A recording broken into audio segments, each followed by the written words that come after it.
fabulous. Right, so hopefully this should work. Done, redirecting. Fabulous. Good. There we go. Excellent. Fantastic. Right, okay, so we are live. We are broadcast on Facebook. And now we have returned from our breakout rooms. And our guest is here as well.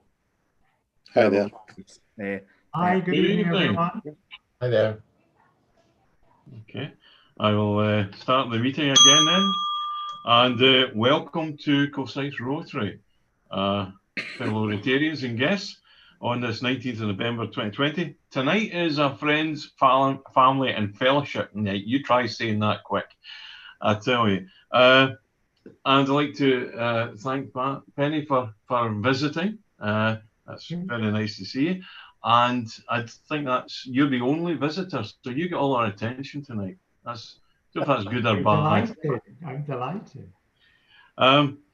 First of all, we'll start with apologies. I have apologies from David Stewart, Rona Morrison. Is there any other apologies? Claire texted in to say give her apologies, I think. Okay. So it went to David, but it copied to everyone else as well. Right.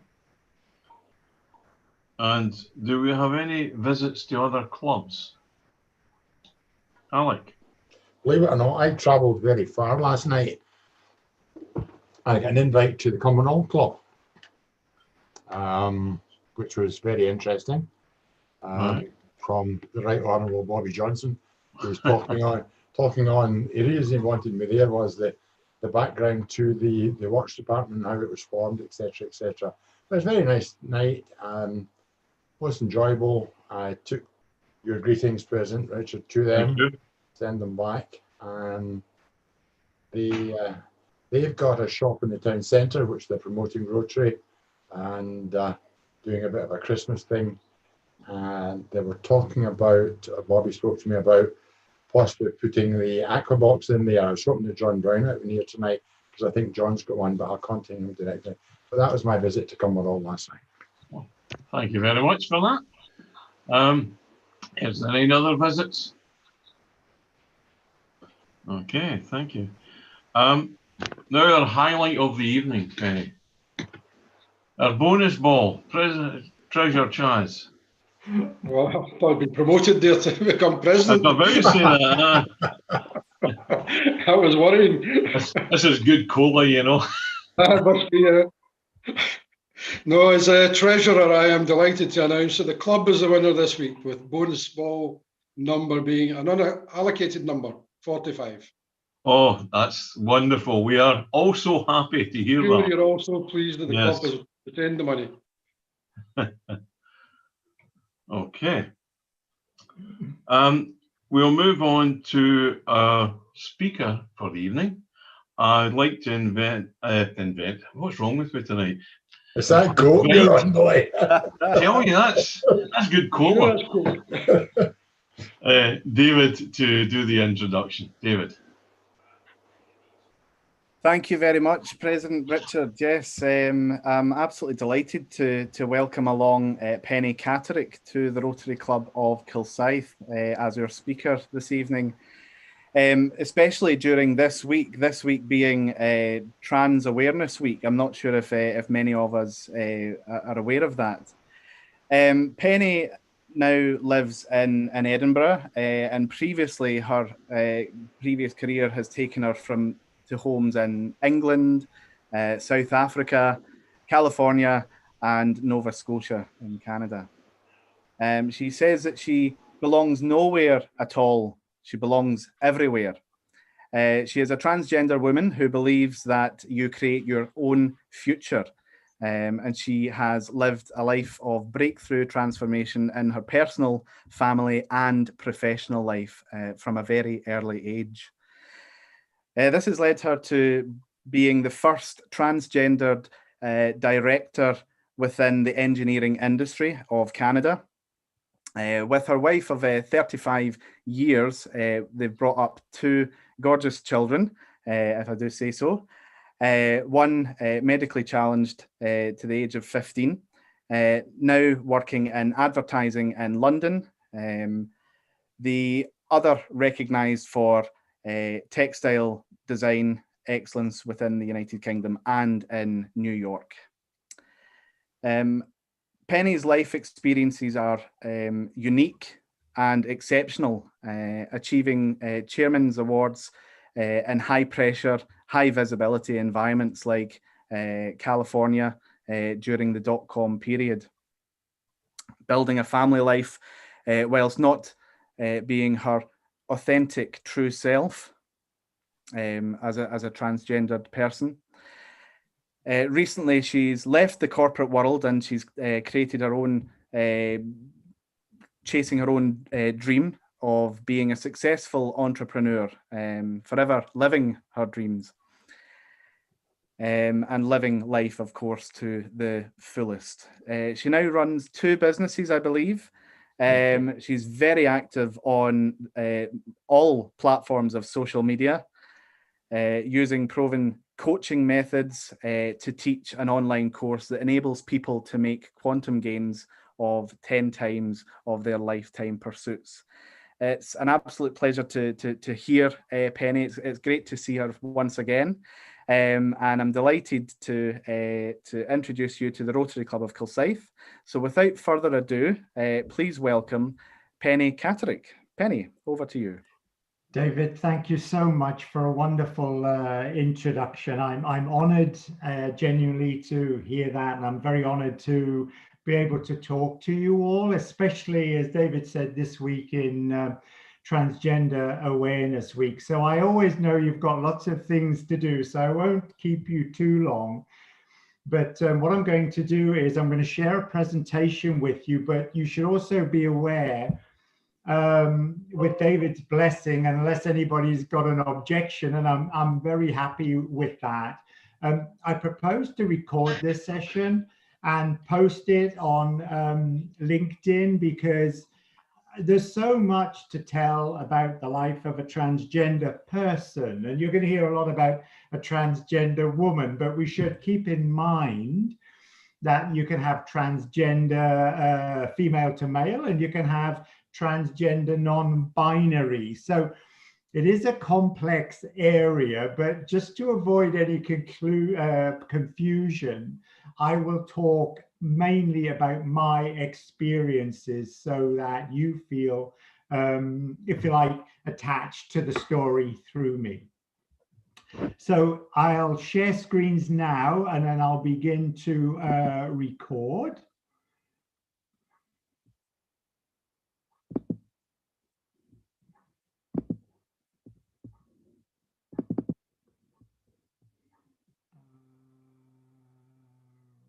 Let's go recording. Let me stop sharing screen a minute and go record. All right. Recording, we'll share screen.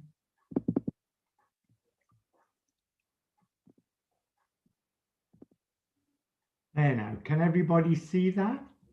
Yep. So I'm going to gallop through a number of slides here, and what I'd ask you to do is stop me at any point that you feel you want to ask a question. I think that's really important, and we'll try and help you as much as we can. David, can you just confirm for me, are we recording? We are, Penny, yes, we're recording. Fabulous. Okay, so I love this pitch, and I pretty much got this from David, and the transgender community isn't the most social in terms of sharing, and the reasons for that I think will become clear. So getting notification from David about this week being Transgender Awareness Week, I have to confess, and I'll be totally honest with you, took me by surprise, but it was a gorgeous surprise. And we've leapt on it, and I've tried to spread the social word as much as possible.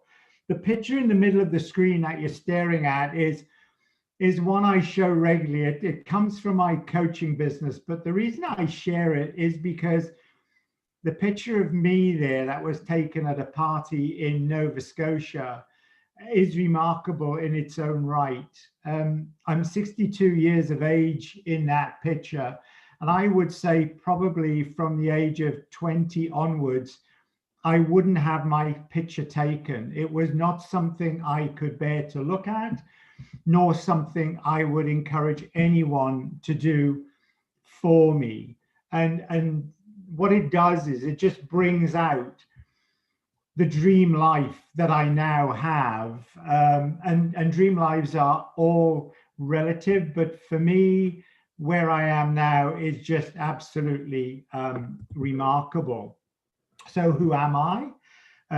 As David mentioned, I'm an entrepreneur and international leader and people coach, speaker on leadership and employee engagement. And I say with an unshakable passion, if there's one thing I try to do above all else, is serve everyone I work with passionately, no half measures, because I know what it's like not to be authentic, and I know what it's like to struggle. So I now take, if you like, my learning into everything I do, and with grace and with dignity and sensitivity, I coach people and I work with businesses to try and bring joy into the lives of individuals, and also joy into work environments where people are gathered. This is a diluted slide, I have to confess. But the key thing here is a lot of people ask me, and there's a famous poem by Dr. Maya Angelou, and it's called Phenomenal Woman. And I used it a lot when I was in Canada with the Canadian Broadcasting Corporation, because it always resonated with me. You know, people wonder where my secret lies. And I think for myself, a transgender woman, people do wonder where my secret lies. What is my secret? And I shall not disclose it here.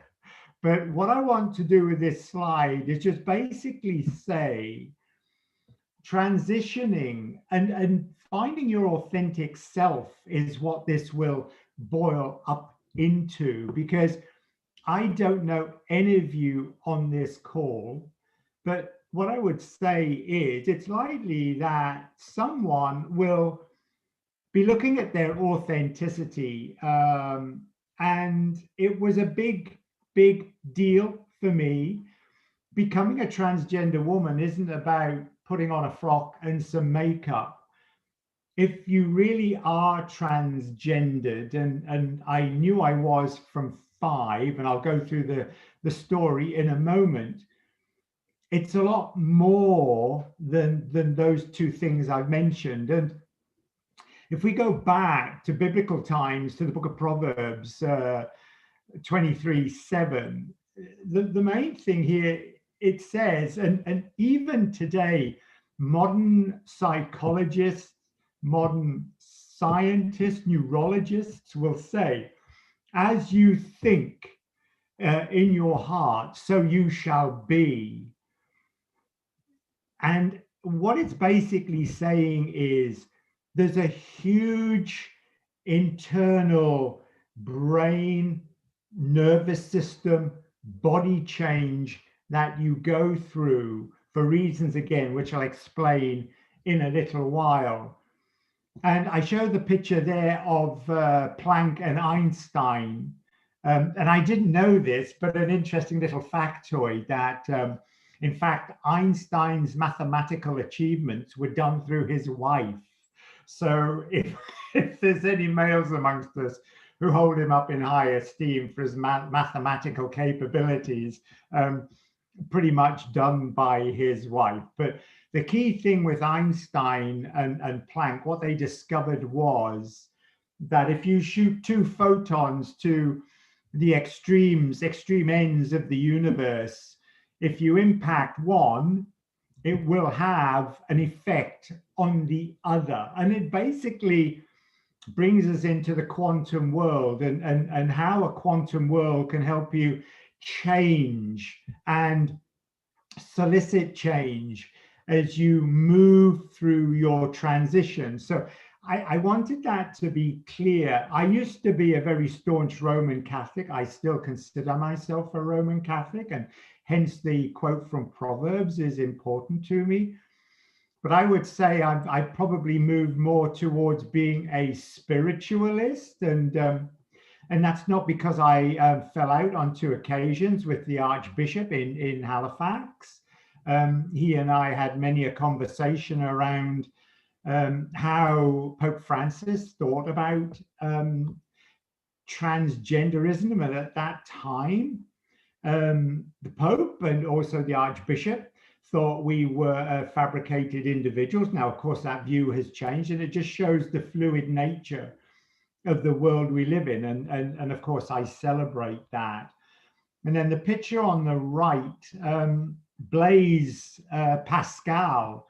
And if you remember early computing programming language, basically said one of the weaknesses of men, and of course, let's make it modern day of people today, is we don't get enough time on our own to dig deep into our thoughts.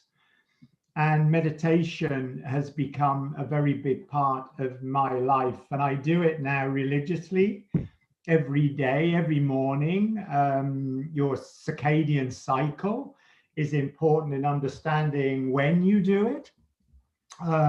But my life is very much geared to making sure mentally I'm in a good place, because being transgendered, you can find yourself in some challenging places, and being mentally ready to deal with those situations is very important. And again, I've got a little case study that broke my heart this week, but I'll share it with you, and hopefully it will help you understand the point.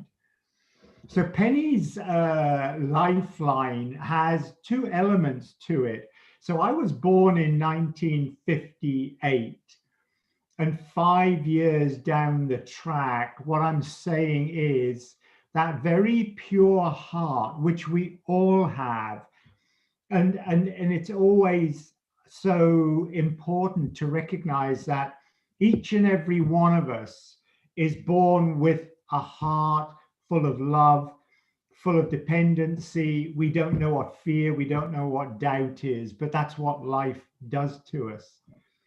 At the age of 10, 1968, I've used a little picture there, that's not me, by the way, with armor on, because that's what you start to do. Because once you begin to understand who you are, and I'm going to use the word because I've used it all the way through to the age of 62, shame begins to grow. And what is that shame? It's that shame that you can't tell people there's something inside of you saying you're not the same as everyone else. I'm not the same as all of my pals and friends. But I always knew that my favorite company was girls, but I couldn't show that. So my armor was sport, and I excelled at all sport. I was the school sports captain for all sports and played representative rugby. That was my way of trying to mask who I was. In 1980, I went to Newcastle University to study mechanical engineering, and there's a little phone box below. That was the first call I really got to say, you need to do something about this. And in 1980, I became very, very suicidal as a consequence of not being able to reveal myself, to live with the shame and to try and live a life which was not authentic. I got married in 85 thinking marriage would cure me, but it didn't. In 1987, although I don't show it here, I was exposed by the police. I won't explain to you why, but That was when my wife first learned that I was transgendered, 2 years after marriage. And then I was put in the hands of the church to try and rid me of what they thought at that time was an illness. It didn't work, of course. And then we went on into the 1990s. I was still feeling suicidal, but it was one of those things you kind of come to terms with and you learn to live with. We had 3 children. We lost one very early on. And as David explained in the introduction, 2 have gone on to forge very, very good careers for themselves. I then found myself in 2016 going over to Canada for reasons of wanting, if you like, one final push in the corporate world of making a success of myself. It was just one of those new starts. I've had many new starts trying to find a way for the person I was. But in 2017, at the Pride Festival, at which Justin Trudeau, shown in the picture, attended, there were 120,000 people on the streets of Halifax, Nova Scotia. And the feeling and the warmth and the love of all of those people suddenly said to me, you can do this. You're in a place where they will support you. So this wasn't an internal decision. It was one brought on by the love, the compassion, and the caring of the people of Halifax, Nova Scotia. And having made the decision, I go into what is called the hero's journey. Now, you may say I'm not familiar with that, but I assure you are. If you watch The Wizard of Oz with Judy Garland, it's a very good example of a hero's journey cycle. But I'll come to that in a little while. Having made that decision, you often find, and the hero's journey, there's lots on YouTube about it. Starting something new can come from any trauma in your life. It could be a medical trauma, it could be a divorce, it could be a loss of a job, it could be all sorts of things. But that cycle you'll see in a little while very much is something you genuinely are familiar with. But as I say, you can see then I started yet another hero's journey, because I then decided corporate life wasn't for me. And going from those companies there, Sun, Google, Oracle, Harman, Johnson Controls, BAE Systems, and then finally Irving, I said I couldn't work in the corporate world anymore. And I show another little telephone there saying in 2019, I suddenly realized I needed to get out. And I did. And hence I find myself, according to the top curve, through a journey, and I'm going through a new journey, forging 2 new businesses. So the Hero Circle is the brainchild of somebody called Joseph Campbell, who's a mythologist and also a professor of literature and a psychologist, extremely learned individual who suddenly realized there were patterns in a number of things. And I'm going to walk you through the hero's journey as it relates to me. And we start at 12 o'clock there. And this is me fully armored up with a massive ego. And ego is based on fear, it's based on doubt, and it's based on shame. That's what ego in its extreme form typically is. And what you're looking at there is a Tibetan god, a golden god, which was covered in concrete to protect it from invading armies back in the day, so that when they, of course, it looks like a businessman there, and it's not, but the whole idea was to protect the statue and prevent it from being stolen. But it relates to me, and I choose that because my golden heart, the golden heart we all start our lives with, was nowhere to be seen. I didn't have a heart in those days. I hid myself behind my ego, my false self. And then I got a phone call. I got the phone call in 2017, as we said, and I started my journey. I had to change.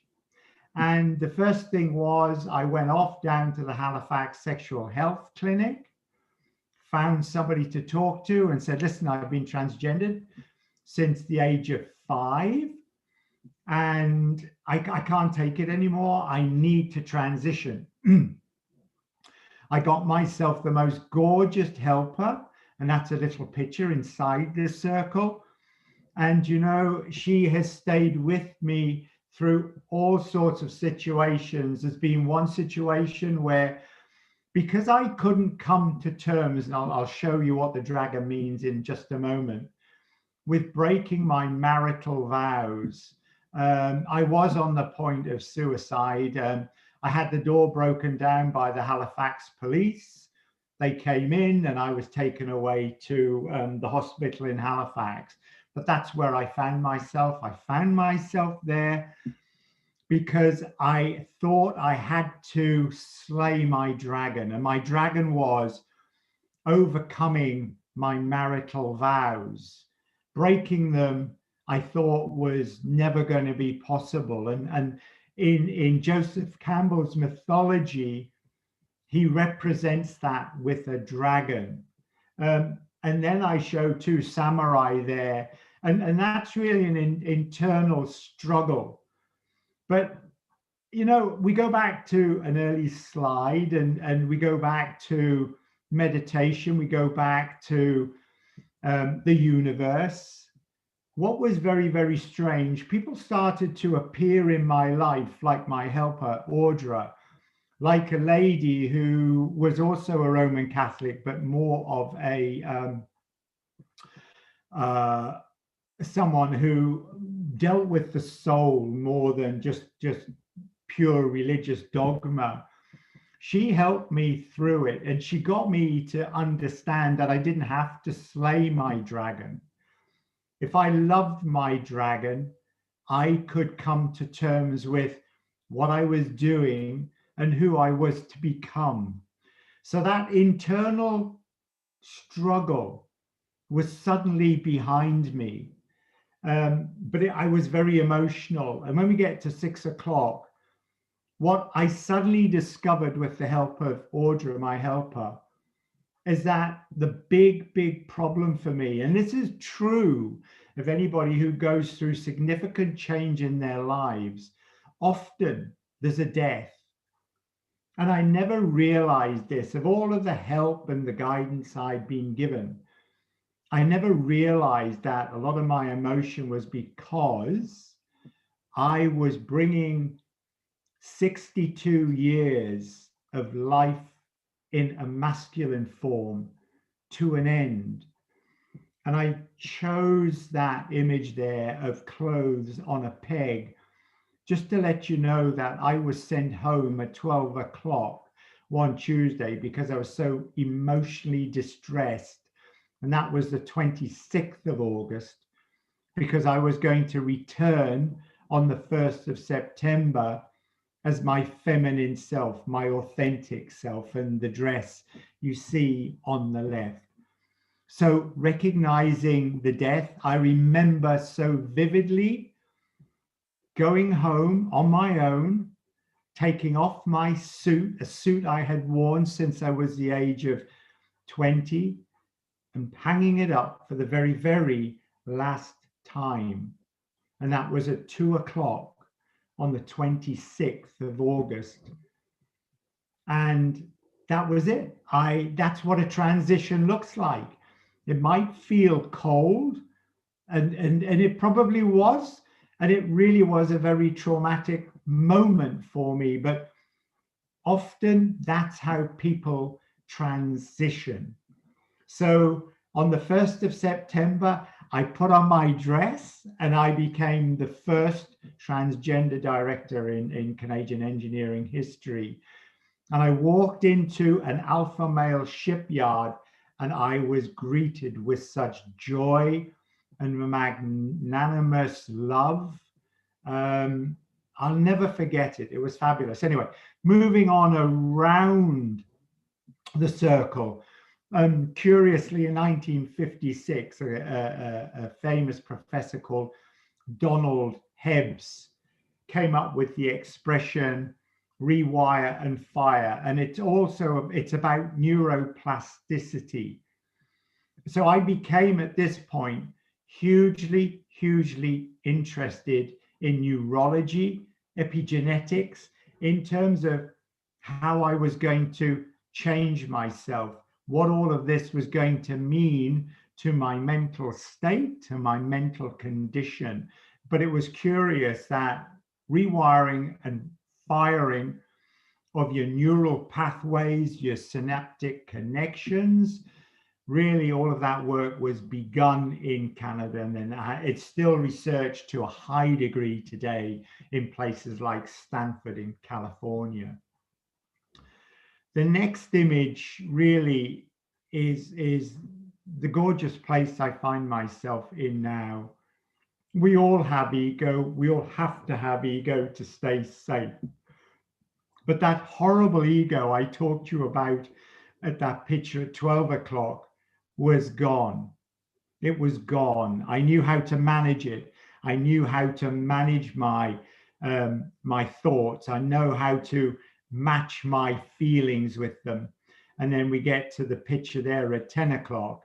And there I am, and my heart is probably exposed to a degree I never imagined. And that really dictated my second hero's journey to find happiness, to find how I could serve people with all of my knowledge and wealth of experience, with a heart that allowed me to do so.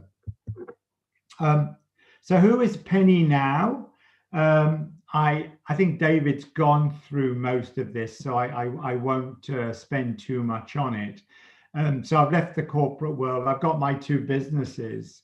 And I think the thing I say, and it is my selling point, that in the space of 2 years, the transformation that I have gone through, not just physically through HRT treatment, but mentally, those people who know me say I am unrecognizable, which is quite remarkable. So I know how to bring lifetime changes to people who think it's impossible for them to change. It doesn't matter how old you are. You do have neuroplasticity and you can change. You just need to understand how. So I pulled these out. I've got a couple of poems that I've been circulating this week because I think they really say a lot about the challenge that you and everybody living around transgender people face. And this one was taken from Mary Lou Venetta, and it was in a letter that she sent to Wayne Dyer. And Wayne Dyer is a modern day prophet, if you like, but he's mainly a psychologist. But he is so well read, going back to the Tao Te Ching, which was written in the time of Confucius. In fact, it was written slightly before Confucius. But the thing that I've learned through all of my study and reading is, we're going full circle. Everything that was said back then by wise men and women, scientists are beginning to prove it's true. So we're beginning to put scientific rigor behind what those brilliant people back then knew through their soul, through spirituality, if you like. And it says, the I that is me, you cannot see. You see only the form you think is me. This form that you see will not always be, but the I that is me lives eternally. And I love this because it's really a poem for those people who have yet to find the courage, enter the arena, as Theodore Roosevelt said, and enter the arena of critics, because I promise you, as generous as you are to have me along here today, there are many people who would not do that and who would prefer to be critical, to throw brickbats at people like me, people in the transgender community. I don't know what that's doing. So it's a beautiful poem, and you know, one I hope you love too. And then this is really important because we just need to keep in mind whether, it doesn't matter who you are, whether you're gay, bisexual, transgendered, it doesn't even matter if you're not one of those. But for anyone, no matter who you are, if you never live your authentic self, put in very cold terms, again, it's a Wayne Dyer expression. He said, don't die with your song in your heart. In other words, in your lifetime, be sure to express whatever it is you need to do. So it says you have a song in your heart to be sung, and you have a dance to be danced, but the dance is invisible, and the song, even you have not heard it yet. It is deep down, hidden in the innermost core of your being. It has to be brought to the surface, and it has to be expressed. And I think the picture you saw on the very, very first slide is me saying, I found my song, I found my dance, and I'm living it now. I am singing it. I am dancing with everybody. And it's just a gorgeous, gorgeous feeling to have. And I feel so sad that there are people who haven't found their authentic self, and it doesn't matter who you are. So there's a lot of conjecture around how does a transgender person become transgender? Is it just a fashion? Is it a thing? And I pulled this out because research continues on to this day. And this was taken from May the 24th, 2018, from the European Society of Endocrinology. So endocrinology is looking at gene formation as it is looking from your external self, looking at the genes internally. And it says there, brain activity and structure in transgender adolescents resembles the typical activation patterns of their desire, I can't see for the pictures, of their desired gender, according to new research. So what's basically saying is that brain mapping from a very, very early age for a transgendered individual is different from their genetic selves. So you have something. And there's also an argument as far as chromosomal structure is concerned, your X and your Y chromosomes, in terms of what happens to them. So slowly but surely, it's no longer a disease, a curable disease. It's now something that is inherently in your form. And I put this in because this is the very sad story that touched me a couple of days ago, because what I wanted to bring out are some of the challenges. And I want to talk about this, and I want to invert it. So we've got a transgender girl. She got dressed. She wasn't fully out, put on her makeup, and I've taken license here to shorten it. But she said, I felt gorgeous. She was going shopping, and she drove to the shopping precinct in the States, but she couldn't get out of her car. She sat for 30 minutes thinking and becoming anxious, she decided ultimately not to do what she wanted to do. Instead, went home, took off her clothes, took off her makeup, and cried, and was extremely, extremely depressed. And there are many stories out there. And I say, it's not just transgender people. This could translate to anyone. But what happens in situations like this, and this is the damaging thing, inside your limbic brain, you've got a nucleus basalis, and that's part of the amygdala, and it fires off acetylcholine, and that's what I'm showing there. And what acetylcholine does, it can work in two ways, because it influences your mapping, it influences your synaptic connections, and it basically says, that was a very traumatic experience. You need to stay away from that again. And even instances like that cause transgender people, cause people in general to shy away, because they've begun to rewire different ways of thinking about those experiences.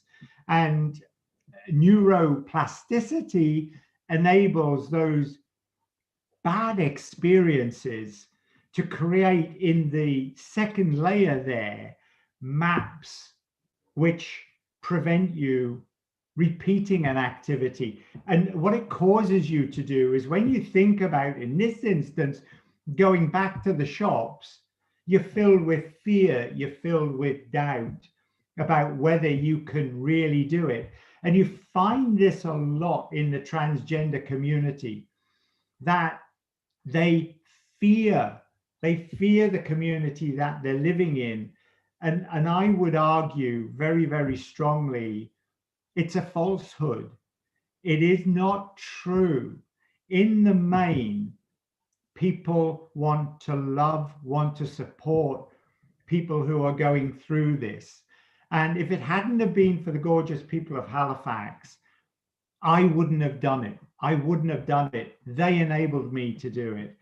So it's really important that you kind of understand that this is the process they go through. This is the process anyone goes through who has a traumatic experience. You create a new map, and to overcome those new maps, which of course you can do, needs concentrated effort. But that's why you find there's a lot of fear and there's a lot of doubt in the community of transgender people. So for me, having been received so beautifully, gorgeously by everyone I've met, my role, my purpose in life now, very simply, is to support. And I'm doing that through my two businesses. You can see there, you've got Transform Beyond, which is about trying to bring joy into the workplace. pennycatrick.com, that's my coaching business. I also have Penchant Social, which I will put this out on and share it with you, which is my media communication vehicle for transgendered people. And I'm showing there that I featured in various Canadian broadcasting media. And I've also been a member of the Samaritans. And I was with the Samaritans for 5 years and had some fairly traumatic calls with transgender people in the course of that period, and will ultimately find my way back there again. It's a bit of a fun picture, this. But it really, really does. This is me having a bit of malarkey in my apartment. But, you know, I said to you, I hadn't from the age of 20 had my photograph taken. This is me dancing. This is dancing coming from my heart. And the poem there, the pictures again are covering it up, but I tore myself away from the comfort and certainties of truth, and truth rewarded me. And it's so true. You can get trapped in the comfortable life you're in And if you're an egotist, you're looking for gratification, you're looking for material satisfaction, you're not looking for genuine satisfaction from the heart. And when you find it, it's a completely different thing altogether. So I will publish this tonight in the social media, because I think anyone who has transitioned, in the main, there are exceptions, of course, they get rewarded because they tore themselves away from what they thought was the truth. So that brings me to the end, and it just leaves me to say to you, with so much love, from my heart to your heart, namaste. And that's it, David.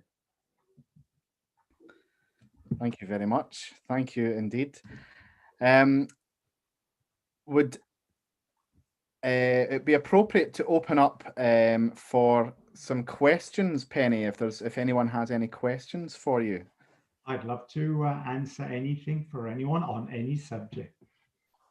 Excellent, excellent. Let me just have a look at the participants list here. Remember, folks, that you are all on mute if you want to ask any questions. Thank you very much. Sorry. You go first, Janice. Thanks, Penny. We find that really, really interesting, because it's first time personally for me talking to and listening to a transgender woman. And I know you spoke about creating a new mind map. And I just wondered, you're obviously an extremely positive person, and you're living your life extremely full of the good, positive things that fill your heart the way it should. But can I ask, do you ever allow yourself to feel, I suppose, sad about the life you had? Or do you ever feel that you could have made the decision earlier, or could you have only have done it when you had turned 60, that everything just came together? So I suppose it's like, do you have any regrets, or do you just forget about regrets and just go with your new map? So there are many questions in there, and I'll try and break it down, Janice. It's a gorgeous question, thank you. So believe it or not, despite all the joy in my heart, and I am genuinely feeling wonderful, and I explained to David part of the reason why today's been a very special day for me. But right now I'm going through a separation, I'm going through a divorce. We've just sold my family home. I've effectively been expunged from my direct family, but all of that's okay. My sister doesn't talk to me, doesn't recognize me. So, you know, often, Janice, I wonder, I look at myself in the mirror and say, why are you smiling? Why are you so happy? And the answer is simple, that these things are difficult for family, they're difficult for friends. But I've got half of my family in Belgium, and I've spent 5 weeks with them, and they were absolutely wonderful and gorgeous with me. And I've got the most fabulous group of friends in Canada. So I feel cosseted by them. But the main thing, to be honest with you, is that I believe in unconditional love. And I know that in time, they will come back around. And there's an expression, right? There's no justifiable regrets. There are no justifiable regrets. At the end of the day, you choose to do what you do, and what you can't do. The expression is, if a snake bites you, it's not the bite that harms you. It's the venom in your body, and the venom just burns you up and consumes you. And recognizing that, although I can have turbulent times with my family, I can take the bite, but I will not allow the venom to course through my veins and cause me distress. So I have ways of working around it, and there are times when I will have a thought come in my head, and it's a negative thought. It could be about an individual, it could be a judgment.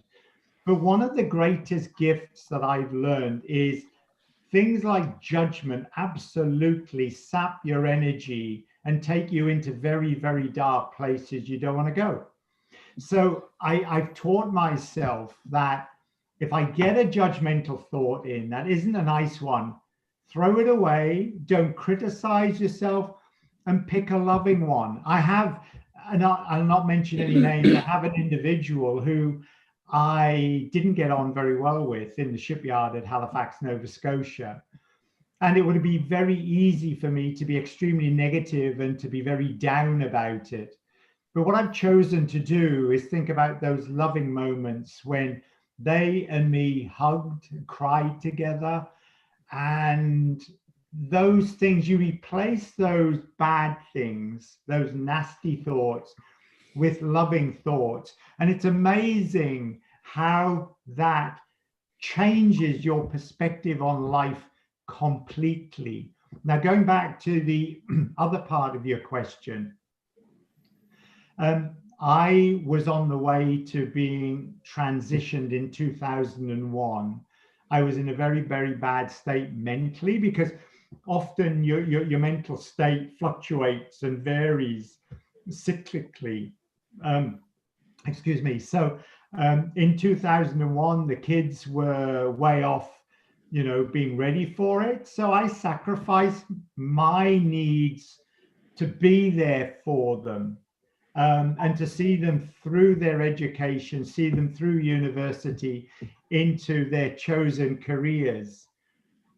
But, even to this day, although I say all of that, and I say this openly, I love my wife more today than I've ever done, because she stayed with me and saw me through it. And it's at times like this that you reflect upon it, and you begin to understand what they bring to your life. But I just couldn't continue living who I was. Not being your authentic self really was burning me up inside. And I share with you, I just became a horrible person. I was a horrible person. I've talked to you about my ego.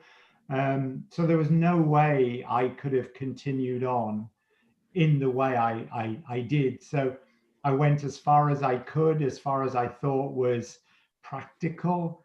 And then I decided to transition. So there's a lot there. Did that answer your questions? Yeah, no, thank you for being very honest and open. So thank you for that. You're very welcome. Penny, can I just ask a question? Penny, you suggested that, or you did say that you were aware from about the age of 5, yes, of how you were. Yes.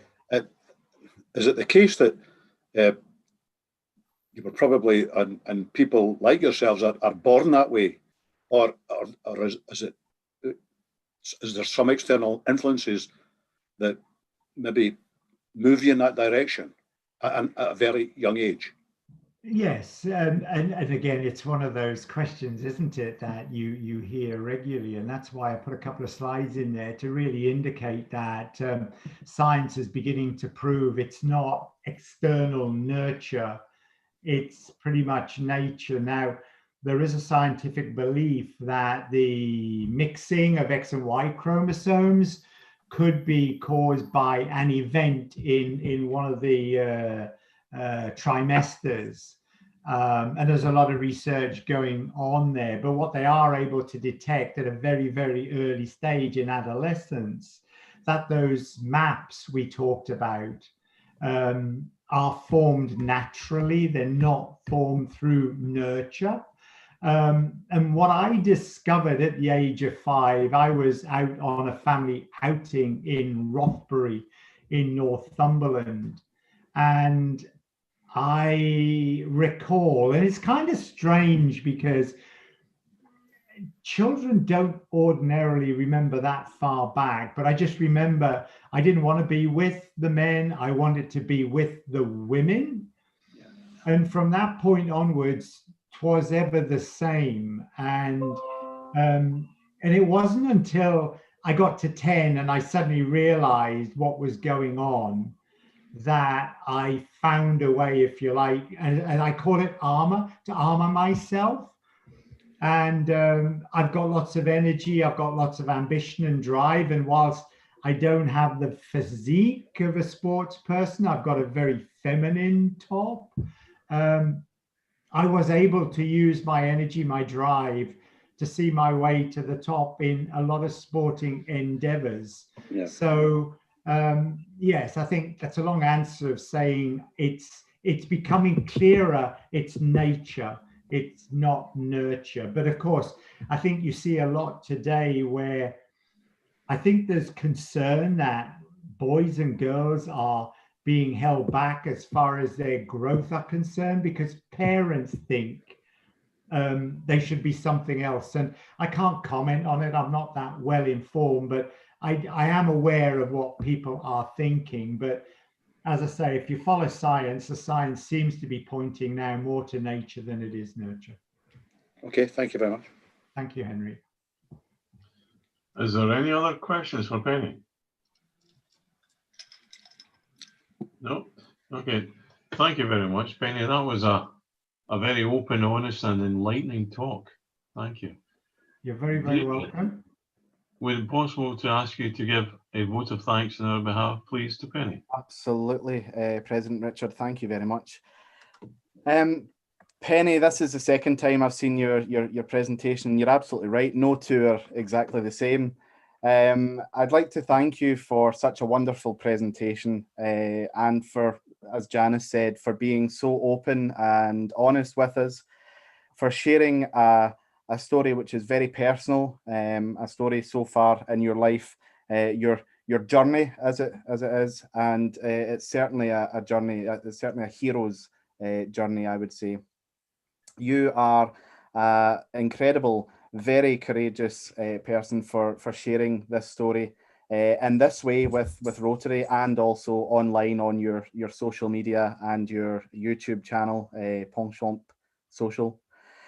No doubt you're also an absolute inspiration for many other trans people that are out there that may be struggling to accept their true selves and don't feel as if they can be their true selves. Must say I'm absolutely filled with pride when I see the success of people from the LGBT plus community, not just the success in their professional lives, but in their personal lives too. I'm so glad that you also taught us about transgender trauma as well, and sharing the fear there. Tomorrow is Trans Day of Remembrance, which honours the memory of transgender people whose lives were lost in acts of anti-transgender violence or transphobia, which still sadly exists in our world.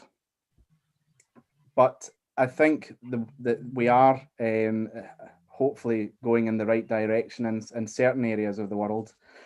I'm so very pleased that you came along to our meeting tonight, especially as part of Trans Awareness Week, which was a total coincidence.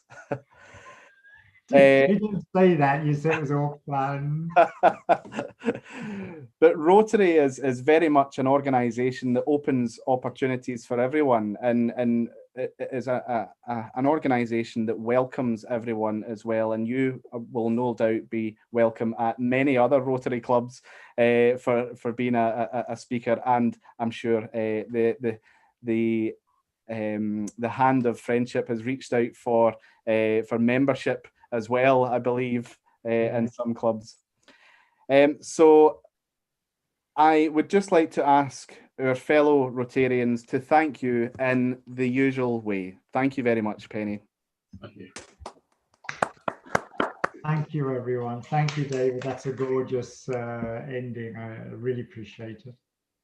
Thank you very much, Thank Penny. you very much. Cheers. And at that point, I'll leave you now. But if anybody wants anything else from you, you know how to find me. And I'll end the recording here.